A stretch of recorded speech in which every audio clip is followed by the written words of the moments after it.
Hello everyone, my name is Christina Kangas. Today I'm going to discuss assistive technology, changing the lives of older adults. I'm a doctoral occupational therapy student at Nova Southeastern University and currently enrolled in OTD 8244, Innovations and Technology in Contemporary Occupational Therapy. The goal of this podcast is to explain how assistive technology can play an important role in helping older adults live a healthier, more independent life. Specifically, what role occupational therapists play when consulting older adults about assistive technology and some of the devices that can be useful for this population. As many of us in the healthcare field know, there's been a significant shift in the demographics. The older population is rapidly increasing. Many of these individuals are in need of assistance since life expectancy has increased dramatically. The term new old has been coined to characterize the older adults of today. It describes how the individuals of this age-driven increase have more technological experience, live more active lifestyles, and have higher expectations for technology performance.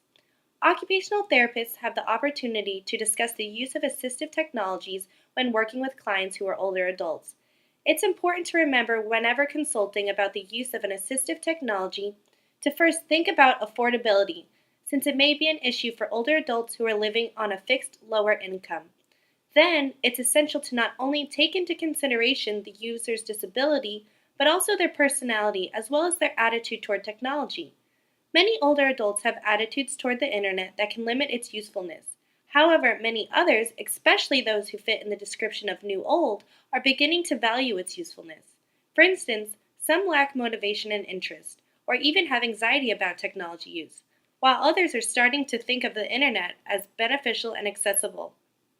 Information and communication technologies, abbreviated as ICTs, can address many of the problems this population may face. For example, feeling isolated is a major concern for the aging population.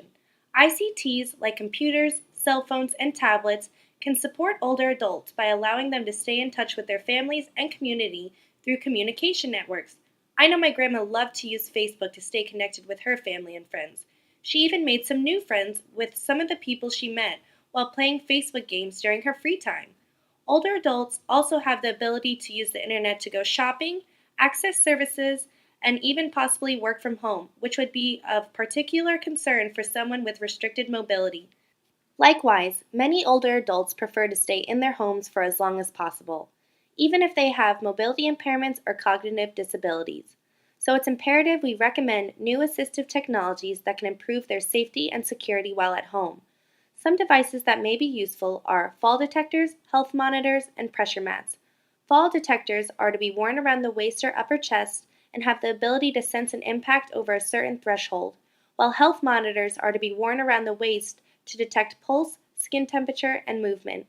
Pressure mats sense if an individual is moving from their bed or a chair. These devices will sound an alarm and inform the caregiver or emergency services if needed. There are many assistive technology options available for older adults that can improve their safety and independence, which in turn enhances their overall occupational performance and quality of life. As occupational therapists, we have the chance to discuss these options with our clients in hopes that these assistive technologies will act as an enabler of participation in their meaningful occupations.